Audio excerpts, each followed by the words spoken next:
Taste the Daily. தானே தரணும். மாற்றுத்திறனாளிகளுக்கு நீங்க 5% அறிவிச்சிட்டீங்க.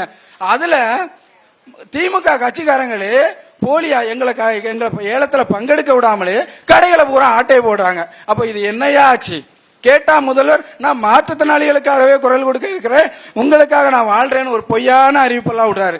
இது இப்போ சபாநாயகர் தொகுதியில மிகப்பெரிய ஒரு மோசடியான ஊழல் வள்ளியூர் பஸ் ஸ்டாண்ட்ல நடந்துச்சியா. இதுக்காக 6 மாசமா நாங்க போராடிட்டோம். எங்க மாற்றுத்திறனாளி ஆணையர் முதற்கொண்டு இந்த திட்டத்துல முறைகேடு நடந்திருக்குன்னு எங்களுக்கு உத்தரவு கொடுத்துட்டாரு. ஆனாலும் இந்த ஆட்சியரோ இந்த அரசாங்கமோ அதுக்கு நடவடிக்கை எடுக்க தயாராக இல்லை. அப்ப எங்களுக்கு இந்த திட்டத்தை அறிவிச்சிருக்க வேண்டிய அவசியமே இல்லை. அடுத்ததாக நான் ஐயாட்ட ஒரு முக்கியமான சில கோரிக்கைகளை தெரிவிக்க விரும்புறேன். அதாவது நீங்க 2026 தமிழக முதல்வராக பொறுப்பேற்ற பிறகு நீங்க மாற்றுத்திறனாளிகளுக்கு மாதாந்திர உதவித்தொகையை 3000 உயர்த்தி தரணும் ஐயா. கடந்த ஆட்சி காலத்துல உங்க ஆட்சி காலத்துல உதவித்தொகை உயர்வு கேட்டு கடுமையான போராட்டங்களை நடத்தாங்க. நீங்க பாத்துட்டு தாரீங்க. அவ்வளவு மாற்றுத்திறனாளியை அழைச்சி சட்டமன்றத்தில் அமைச்சர் பேச்சுவார்த்தை நடத்தினாங்க. இப்ப என்ன நடந்துச்சு தெரியுமா? அவ்வளவு மாற்றுத்திறனாளியும் தரதரன்னு ரோட்ல இழுத்து கைது பண்ணி கண்ணு கெட்டாத தூரத்துல கொண்டு ஸ்டாலின் பஸ்ல கொண்டு இறக்கி விடுறாரு. இது எந்த விதத்திலேயே நியாயம்? நீங்க நம்மளுடைய ஆட்சி அமைஞ்சதுக்கு பிறகு அனைத்து மாற்றுத்திறனாளிகளுக்கும் சராசரியா 3000 உதவித்தொகை வழங்கணும்னு நான் தாழ்மையுடன் கேட்டுக்கிறேன். அடுத்தால தமிழகத்தில் உள்ள பெரும்பாலான அரசியல் கட்சி இன்னைக்கு இருக்கக்கூடிய எல்லா அரசியல் கட்சியும் மாற்றுத்திறனாளிகளுக்குன்னு ஒரு தனி அணியை உருவாக்கிட்டாங்க. அதனால மாற்றுத்திறனாளிகளுக்குள்ள அரசியல் உள்ள வந்தாச்சு. எங்களுக்கு நீங்க அஇஅதிமுக மாற்றுத்திறனாளி அணியை உருவாக்கி தரணும்னு ஒரு ரொம்ப தாழ்மையுடன் கேட்டுக்கொள்கிறேன். இதற்கு நீங்க விரைவில் தீர்வு காணணும். அடுத்தால சட்டமன்ற 26 சட்டமன்ற தேர்தல் அறிக்கை நீங்க தயாரிக்கும் பொழுது எங்களுடைய சங்க பிரதிநிதிகளை அழைத்து மாற்றுத்திறனாளியுடைய தேவை என்ன, அந்த தேர்தல் அறிக்கையில என்னென்ன இடம்பெற செய்யணும் அப்படிங்கறதையும் நீங்க எங்ககிட்ட ஒரு சில கோரிக்கை மனுக்களை வாங்கி அந்த தேர்தல் அறிக்கையை தயாரிக்கணும்னு சொல்லி ஐயாட்ட ரொம்ப தாழ்மையுடன் கேட்டுக்கொள்கிறேன். ஐயா உண்மையிலே சொன்னது, அதாவது செய்யக்கூடிய தலைவர் ஐயா. அதாவது பொய்யான அறிக்கைகளை விட்டு ஷூட்டிங் நடத்தக்கூடிய தலைவர் கிடையாது நம்ம தலைவர். கண்டிப்பா எடப்பாடியார் ஐயா அவர்கள் நம்ம திட்டத்தை மனசுல வாங்கி உறுதியாக நமக்கான திட்டங்களை செயல்படுத்தி தருவார்னு சொல்லி இந்த நேரத்தில் ஒட்டுமொத்த மாற்றுத்திறனாளிகள் சேர்ந்து நம்ம எல்லாரும் செய்ய வேண்டிய விஷயம் 2026 தேர்தலில் bye bye Stalin, bye bye Stalin. நன்றி ஐயா.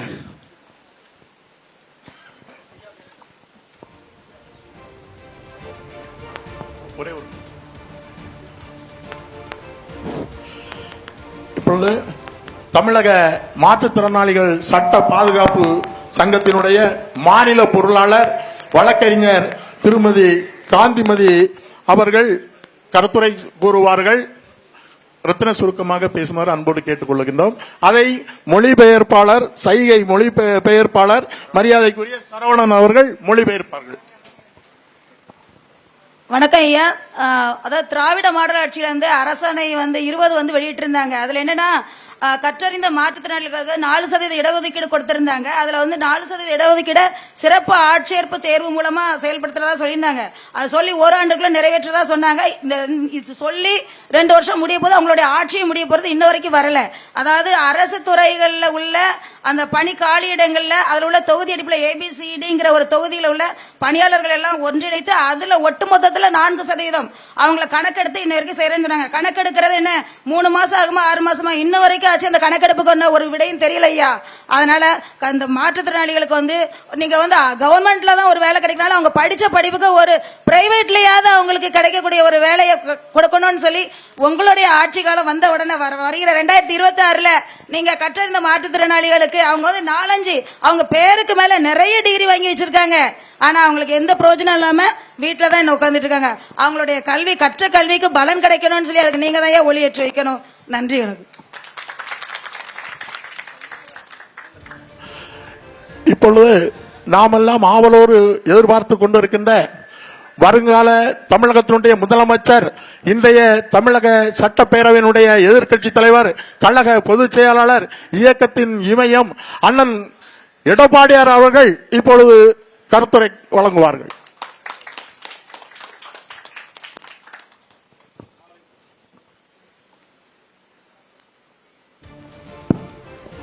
காலை பொழுதிலே மிகச் சிறப்பாக எழுச்சியாக தங்களுடைய கருத்துக்களை எங்களுடைய கவனத்தில் கொண்டு வருவதற்காக வரி தந்து கருத்துக்களை வழங்கிய மரியாதைக்குரிய மாற்றுத்திறனாளிகளுடைய நிர்வாகிகளே, அங்கத்தினர்களே, எங்களோடு இருக்கின்ற முன்னாள் அமைச்சர் பெருமக்களே, முன்னாள் நாடாளுமன்ற சட்டமன்ற உறுப்பினர்களே, கழக நிர்வாகிகளே, பத்திரிகையாளர் உடன்பர்களே, அனைவருக்கும் என்னுடைய முதற்கண் வணக்கம். முதலிலே கழக ஆட்சி இருக்கின்ற பொழுது மாற்றுத்திறனாளி அந்த மக்களுக்கு அதிமுக ஆட்சியிலே என்ன நன்மைகள் செய்யப்பட்டது என்று ஒரு சிலவற்றை இந்த நேரத்தில் கூறுவது பொருத்தமாக இருக்கும் என்று நான் கருதுகிறேன். மாற்றுத்திறனாளிக்கு இணைப்பு சக்கரம் பொருத்தப்பட்ட பெட்ரோல் ஸ்கூட்டர் அதிமுக ஆட்சி கடந்த 4 ஆண்டுகளில் சுமார் 52 கோடியில் 10,000 பயனாளிகளுக்கு வழங்கப்பட்டிருக்கிறது. தசை சிதைவு நோயால் பாதிக்கப்பட்ட மாற்றுத்திறனாளிகளுக்கு மின்கலத்தினால் இயங்கும் சிறப்பு நாற்காலியில் சுமார் 45 கோடி மதிப்பீட்டில் சுமார் 5,000 பயனாளிக்கு வழங்கியிருக்கிறோம். மாற்றுத்திறனாளிக்கு வேலை வாய்ப்பில் இடஒதுக்கீடை உயர்த்தி கொடுத்திருக்கிறோம். நாங்கள் மன வளர்ச்சி குன்றியவர்கள், கடும் ஊனத்தால் பாதிக்கப்பட்டவர்கள், தசை சிதைவு நோயால் பாதிக்கப்பட்ட சுமார் 2 லட்சம் பயனாளிகளுக்கு சுமார் 330 கோடி ரூபாய் மதிப்பீட்டில் பல்வேறு நலத்திட்டங்கள் வழங்கப்பட்டுள்ளன. பார்வையற்ற மாற்றுத்திறனாளிகளுக்கு நவீன ஒளிரும் மடக்கு குச்சிகள் வழங்கப்பட்டது. சென்னை மாநகர பேருந்துகளில் வழித்தடங்களில் பார்வையற்றவர்கள் அடையாளம் கண்டு எளிதில் பணித்திட ஏதுவாக 10 வழித்தடங்களில் இயங்கும் 75 பேருந்துகளில் ஒளி எழுப்பும் சமிக்ஞைகள் கருவி பொருத்தப்பட்டிருக்கிறது. தமிழ்நாடு அரசு பணியாளர் தேர்வாணையம் மற்றும் மத்திய அரசு பணியாளர் தேர்வாணையம் நடத்தும் முதன்மை தேர்வுகளை எழுதும் மாற்றுத்திறனாளிகளை ஊக்குவிக்க ஒவ்வொருவருக்கும் ரூபாய் 50,000 வழங்கப்பட்டது. பார்வையற்ற, காது கேட்காத மற்றும் கைகால் பாதிக்கப்பட்ட அரசு பணிக்கு செல்லும் மாற்றுத்திறனாளிகளுக்கு வழங்கப்பட்டும் பயணப்படி 1000 ரூபாயிலிருந்து 2,500 ரூபாயாக உயர்த்தி வழங்கப்பட்டது. மாற்றுத்திறனாளிக்கு வழங்கப்படும் சுய வேலை வாய்ப்பிற்கான மானிய தொகை 10,000 25,000 உயர்த்தி வழங்கினோம்.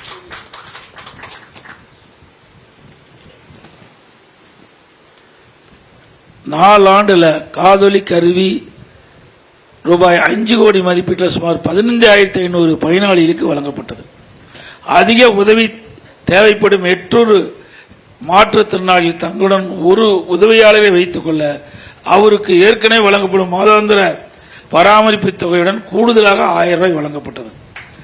மாற்றுத்திறனாளி நலனுக்காக மறுவாழ்வு சிகிச்சை மற்றும் பயிற்சிகள் மேற்கொள்ள மைய அரசு சிஆர்சி உதவியுடன் அமைக்க மதுரை மாவட்டத்தில் நிலம் ஒதுக்கப்படும். விழுப்புரம் மற்றும் விருதுநகர் மாவட்ட மாற்றுத்திறன் நல அலுவலக சொந்த கட்டிடம் கட்ட நிதி ஒதுக்கப்பட்டது. சேலம் மாவட்டம் அரசு செவித்திறன் குறைபாடுக்கு என சிறப்பு பள்ளி சொந்த கட்டிடம் கட்ட 7 கோடி ரூபாய் நிதி ஒதுக்கப்பட்டது. பார்வையற்ற மாற்றுத்திறனாளிகள் சிறப்பு கல்வியினை ஊக்குவிக்கும் வகையில் ரீடர் டிவைஸ் வழங்கும் அவர்கள் வாசிக்க உதவியாக ஸ்மார்ட் போன் 10,000 நபர்களுக்கு வழங்கப்பட்டது. முதலமைச்சர் காப்பீட்டு திட்டத்தின் கீழ் மன வளர்ச்சி குறைபாடு, மூளை முடக்குவாதம், தசை தேர்வு நோய், பலவகை குறைபாடு மற்றும் செவித்திறன் குறைபாடு சிகிச்சை மேற்கொள்ள வழிவகை செய்யப்பட்டது. அதோட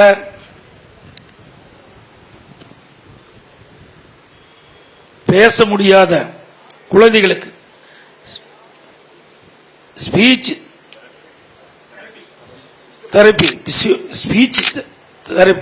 தெரப்பி ராஜீவ்காந்தி மருத்துவமனையில் மற்ற அனைத்து மாவட்ட அரசு மருத்துவமனையில் வழங்கப்பட்டது. ஒரு குழந்தைக்கு சுமார் 18 லட்சம் ரூபாய் செலவாகும். அதை நானே நேரடியாக போய் ராஜீவ்காந்தி மருத்துவமனைக்கு போய் குழந்தையிலேயே பேச வைக்கணும், அதுக்கு ஸ்பீச் தெரப்பி கொடுக்கப்படும் என்பதற்காக கிட்டத்தட்ட ஒரு ஆண்டும் 200 குழந்தைகளுக்கு மேலாக ட்ரைனிங் கொடுக்குறோம். அது கிட்டத்தட்ட 1 வருஷத்துக்கு மேலே ஆயிருக்கு. அது ஒரு நல்ல சக்சஸ் ஆகிருக்குது. எனவே நீங்கள் பல்வேறு கோரிக்கைகளை படிச்சிருக்கிறீங்க. அந்த மாற்றுத்திறனாளி கொடுக்கப்படுகின்ற உதவித்தொகை உயர்த்தி வழங்கப்படும் சொல்லிக்கிறீங்க. இன்னும் பல கோரிக்கைகள்லாம் இங்கே பேசியிருக்கிறீங்க. மாற்றுத்திறனாளிக்கு இங்கே கடை ஒதுக்குவதிலே முறைகேடுன்னு தான் சொன்னாங்க. அதிமுக ஆட்சி வந்த பிறகு நீங்கள் அது முறையாக யாரெல்லாம் விண்ணப்பித்தார்கள், யாருக்கு கிடைக்கவில்லை, எத்தனை பேர் கிடைத்திருக்குது என்ற விவரத்தையெல்லாம் சொன்னால் சட்டப்படி அதிமுக ஆட்சி வந்தால் நடவடிக்கை எடுக்கப்படும். அது மட்டும் இல்ல, உங்களை போல ஜோதி என்ற ஒரு மாற்றுத்திறனாளி திருவள்ளூர் மாவட்டம் திருத்தணியை சேர்ந்தவர் 5000 பேர் உறுப்பினராக வச்சிருக்காரு. அவர் திமுகவிலிருந்து அதிமுக வந்து 2 ஆண்டுக்கு வந்து சேர்ந்தார். சுமார் சேரும்போது 1000 பேரோட வந்து சேர்ந்தார். 1000 பேர் அந்த ஸ்கூட்டரை பொருத்திய வண்டியில் வந்து சென்னையில் என் வீட்டுக்கு முன்னாண்ட கிட்டத்தட்ட ஒரு 1/2 கிலோமீட்டருக்கு பூரா வரிசையாக நின்று அவர் வந்து சேர்ந்தார். அவரு உங்களோட இணைச்சி விடுறேன். ஏன்னா அவர் இன்னும் நிறைய ஒரு தெரிஞ்சு வச்சிருக்காரு. அரசாங்கத்தில் எந்தெந்த உதவி கிடைக்க வேண்டும், எந்தெந்த அதிகாரியை அணுக வேண்டும், அதையெல்லாம் கொஞ்சம் பல ஆண்டுகளாக இதிலேயே இருக்கிறார். அவே அப்படிப்பட்ட உங்களுடைய கஷ்டம் நன்றாக தெரியும். இது வந்து ஒரு வாழ்க்கை போராட்டம். நீங்கள் வாழ்வதே கடினம். வாழ்க்கை போராட்டத்தில் நீங்கள் எதிர்கொண்டு வாழ்ந்து கொண்டிருக்கின்றீர்கள். அந்த போராட்டம் வெற்றி பெறுவதற்கு எங்களுடைய அரசு அமைந்தவுடன் உங்களுக்கு தேவையான உதவிகள் செய்து கொடுக்கப்படும் இந்த நேரத்தில் தெரிவித்து உங்களை எல்லாம் பார்ப்பதிலே நான் மகிழ்ச்சி. எத்தனையோ பேர் பார்க்கின்றோம், ஆனால் உண்மையிலேயே உங்களை பார்ப்பதில் தான் எங்களுக்கு மிகுந்த மகிழ்ச்சி அளிக்கின்றது. ஏனென்றால் ஒரு வீட்டில் ஒரு குறைபாடு உள்ள குழந்தை பிறந்துவிட்டால் அந்த வீட்டில் எப்படி வேதனைப்படுவார் என்று நான் நேரடியாக நான் பார்த்திருக்கின்றேன். ஆகவே உள்ளத்தில், அதாவது உடலில் நீங்கள் அங்கம் குறைவாக இருக்கலாம், உள்ளத்தில் நீங்கள் தான் முழுமை பெற்றவர்கள். உடம்பில் ஊனமாக இருக்கலாம், உள்ளத்தில் தெளிவாக இருக்கின்றவர்கள் நீங்கள். ஆகவே இங்கே கூட நம்முடைய சகோதரி பேசுனாங்க, நிறைய பேர் பட்டப்படி படிச்சுட்டு அந்த படிப்புக்கு தேவையான வேலைகள் கிடைக்காமல் ஒரு கஷ்டத்தை அனுபவிச்சுட்டு இருக்கான்னு சொல்றாங்க. அதையெல்லாம் அதிமுக அரசு வருகின்ற பொழுது எந்தெந்த வகையிலே எந்த பட்டதாரிகளுக்கு வேலை வாய்ப்பு வழங்க முடியுமோ அதையெல்லாம் என்னுடைய அரசு பரிசீலித்து முடிந்த அளவுக்கு உங்களுக்கு வேலைவாய்ப்பு கிடைக்க, உங்களுடைய வாழ்விலே ஒரு சிறந்த ஒளிமயமான எதிர்காலம் கிடைக்க எங்களுடைய அரசு பாடுபடும் என்று சொல்லி இங்கே வருகை தந்து பல்வேறு கஷ்டத்திலும் இங்கே எங்களை எல்லாம் காண இங்கே வருகை புரிந்து இங்கே அமர்ந்து தங்களுடைய குறைகளை எடுத்துச் சொன்ன அனைத்து நண்பர்களுக்கும் நன்றி தெரிவித்து விடைபெறுகின்றேன். நன்றி, வணக்கம்.